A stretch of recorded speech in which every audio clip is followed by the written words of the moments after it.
Back everyone, I hope you're doing well. Today we have another fun Hannibal video. We are continuing our Hannibal series by HistoryMarche. It's been a fun series so far. I really appreciate your engagement and your comments below. It's helping bring context to the situation. Of course, we're at a certain point where it feels like the war is kind of like getting into a stalemate, even though Hannibal's just been so so fascinating on the southern Italian peninsula. Let's see where it goes from here. Glad you're here. Hit that like button and let's go. Bye.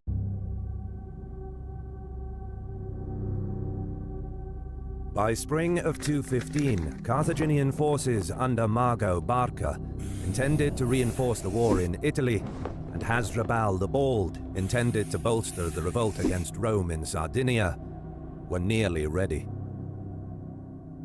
But before either army could make way, the Senate learned of the defeat at Hibera. Yeah, which we saw the tactics are very similar to Cumae, but it just didn't work. Tensions rose on how to respond to the Scipio brothers. This exposed the divide between the Barcid faction in favor of the war in Italy and the so-called anti-war faction led by Hanno II, which opposed Hannibal's war of conquest. Nevertheless, the Sardinian expedition was to sail as planned once all troops and provisions were gathered. But Mago was ordered not to depart for Italy until an agreement for the situation in Iberia was reached. The cunning Hanno II and his allies succeeded in delaying yet again, leaving Hannibal on his own in Italy for at least another year. I mean, that's what he's been doing. He's been chilling in Italy. Now he does have a lot of support around him, but he needs more men. Supplies. This video is sponsored by World of Tanks, roster of epic spectacular battle chain yourself is a lot, and then features the link below. Celsius access available to new players of tanks. As pleasing as it was for the Roman Senate to learn about the victory at Hibera, their attention was fully directed towards the upcoming campaign on the home front in Italy. Because this is like a make or break, right? I mean, at the end of the day, Rome's going to keep fighting to the last man. But this feels like a make or break for Rome. The situation in Bruttium continued to worsen. After an 8-month siege, Petelia fell to the Carthaginians. The city suffered brutal punishment for their resistance.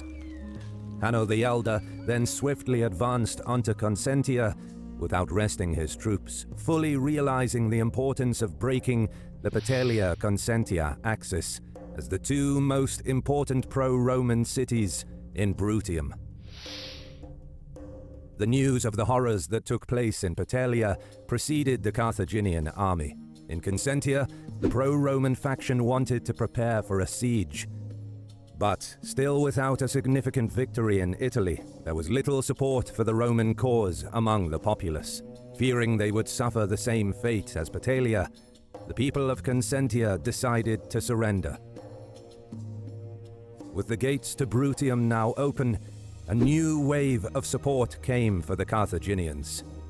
Yeah, it's going to be a domino effect at this point. Towns from the hills mobilized their own militia army to exact revenge on Croton, another pro-Roman city the natives deemed treacherous for siding with the enemy. The army of Hanno the Elder soon reached Locri, which surrendered without a fight. This guy's doing good for Hannibal. Other cities quickly followed suit. Wow. With the large port of Locri now in Carthaginian hands, Hanno the Elder sent a message to Carthage that a suitable safe haven for Carthaginian ships had been secured, urging the Senate to send Mago with the requested troops, supplies, and funds as soon as possible. But Hanno II and his wealthy allies had other plans. For 3 months now, Mago Barca had been trying to get approval from the Senate to set sail with his army. He and the pro-Barcid faction argued that if Hannibal defeated Rome in Italy, the war would be won. But Fearing the growing influence of the Barcid family, Hanno II rallied behind the wealthy aristocracy, who above all else did not want to see Hannibal become the most powerful man in Carthage. I mean, technically, I guess he's not yet, but technically he is probably the most popular man in Carthage. Once the war was over. In their minds, as the man who conquered Rome, there would be no one to stop Hannibal from becoming a de facto emperor. Conveniently, their stance was that reinforcements should not go to the Barcid brother that was winning, but to the Barcid brother that was losing. I mean, logistically, that makes sense. I guess they feel like this is going to... I mean, that doesn't make total nonsense to me. Mago Barca would not be sailing for the port of Locri in Italy. He was to take his army of 12,000 experienced African infantry and 6,000 Numidian cavalry to Iberia, stripping Hannibal of these much-needed reinforcements. This was the ripple effect of the defeat at Hibera. The victory of the Scipio brothers over Hasdrubal unintentionally gave political ammunition to Hanno II and his anti-Barcid faction, and they used it to great effect. For a third year in a row now, they've successfully prevented any significant reinforcements from being sent to Hannibal. Which is insane. Instead of the army, supplies, and funds he was promised, Hannibal would be getting only 4,000 Numidian cavalry and 40 elephants from the Senate. Ironically, the other army of 12,000 infantry and 1,500 cavalry, recruited under Hasdrubal the Bald, would make way as planned to reinforce the revolt against Rome in Sardinia. That's enough to win Sardinia. That's enough to win Sardinia. Like, if you fumble that, I mean, depending on what Rome sends to Sardinia, that's plenty. But the Romans had troubles of their own. The situation in Sicily remained bleak. Appius Claudius began operations to recover parts of the island.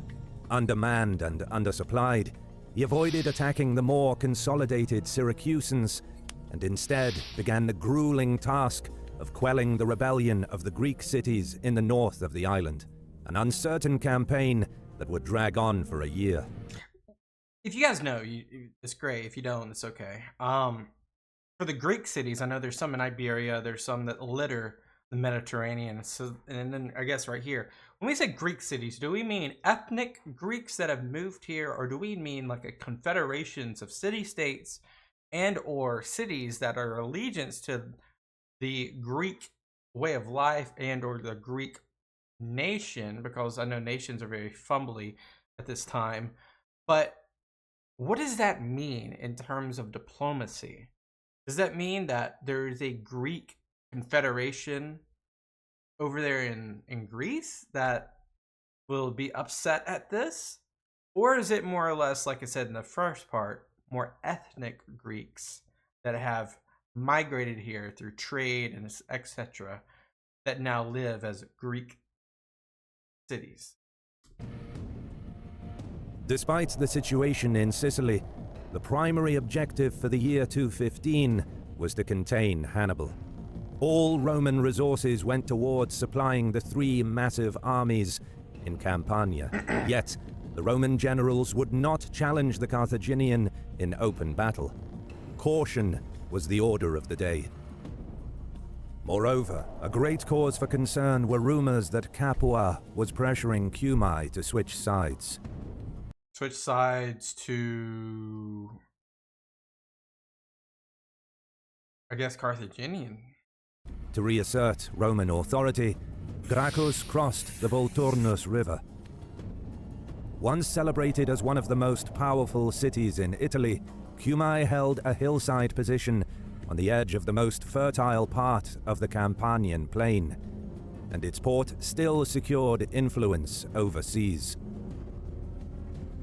And as it turned out, the rumors were true. The Capuans wanted to use a nearby festival to invite Cumae's officials for talks. Yeah, are doing festivals during this time. That's very, very scary. But I guess you gotta distract the citizens somehow. Negotiations didn't go as planned. Their intention was to storm the city, while most of the garrison was away enjoying the festivities. Although unaware of what the Capuans were planning, Gracchus was suspicious enough to scout the surrounding area and make camp close to Cumae. He ordered the inhabitants to stay behind the walls and stockpile provisions. Concerned about Hannibal's trickery, the Roman consul did not want to risk losing the important city to the enemy. The hidden Capuan camp was soon discovered. Gracchus launched a surprise attack at midnight the same day. With a substantial portion of the Capuan contingent attending the festival in the hope that the Cumaeans would show up, the weakly defended camp was overrun. This is gonna create some sort of, I think this is gonna create either some sort of pitched battle with Hannibal, or it's going to have a breaking point in the Campania scene, because this is going to be very irritating, because it feels, I don't know who is directing this. Is it the Capuans or is it Hannibal? Over 2,000 Capuans were killed, including their commander. Wow. For Gracchus, this concentration of Capuan forces meant only one thing. It wouldn't be long before the Carthaginian army appeared. Yeah. Indeed, Hannibal, having known about the conspiracy beforehand, was already on his way. Fabius's scouts discovered Hannibal's movement. He could have put pressure on the Carthaginian army on its northern flank, albeit by committing to a dangerous crossing of the Volturnus while the enemy was nearby. Instead, Fabius refused to leave his fortified position north of the river. Gracchus was on his own. Sensing danger, he did not wait for his own scout report. They're gonna get in Cumae and just chill, and they're gonna get sieged, aren't they? But swiftly withdrew behind the walls of Cumae. His instincts were right. Soon after, a tower lookout spotted Hannibal's standard on the horizon. Uh-oh. With his army of They got a nice little setup here. They got like a little citadel at the top. 40,000, Hannibal arrived before the gates of Cumae sometime in June 215. He deployed at some distance and challenged the Romans to fight him. The 25,000-strong Roman army was outnumbered, but the sloped terrain in front of the city favored the defenders. Where's the gates?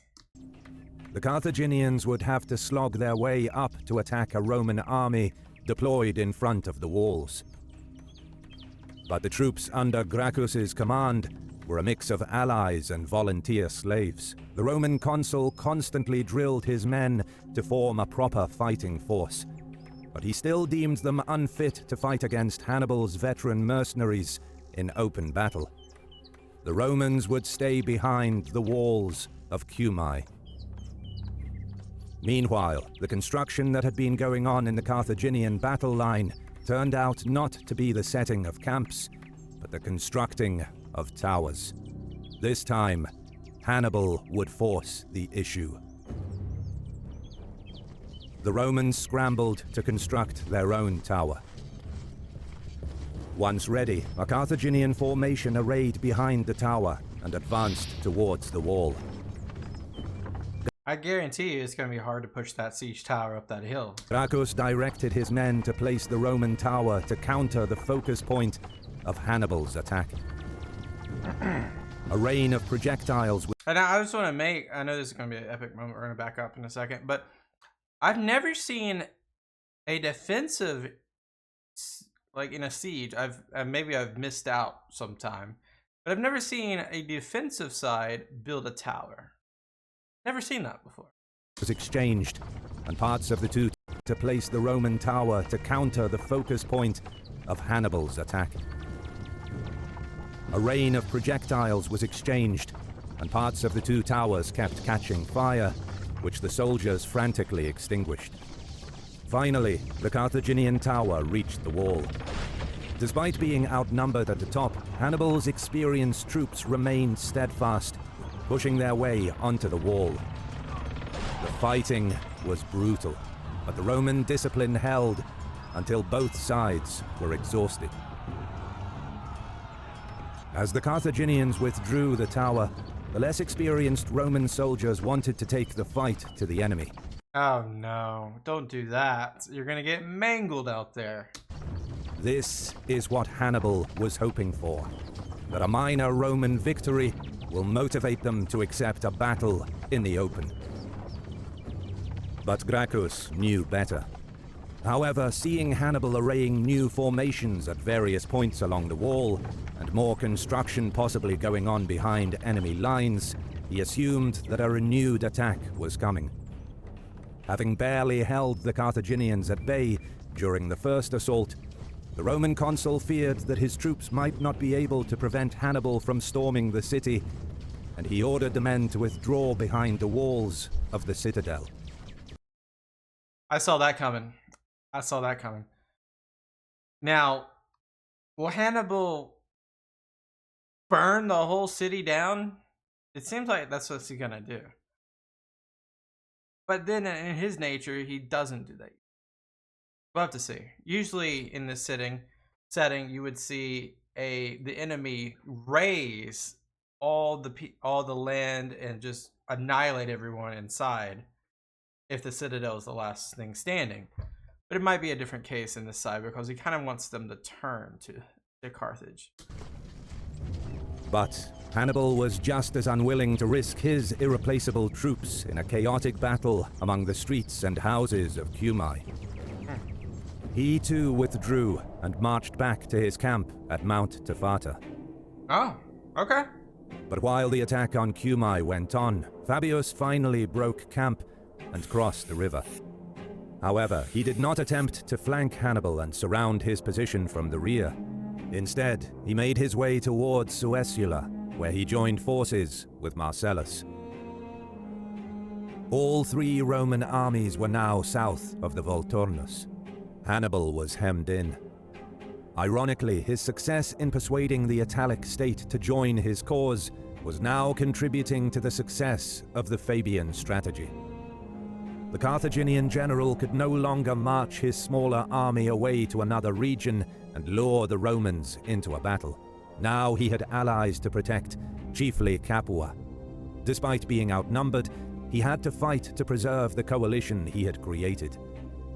Rome, meanwhile, continued avoiding a major battle, instead directing their attacks on Hannibal's allies.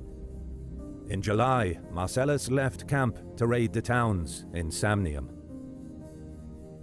Hannibal now faced a dilemma. Does he let the Samniums, or Samnites, does he let the Samnites just get walked all over? Or does he stay and protect Capua? Or does he split his forces?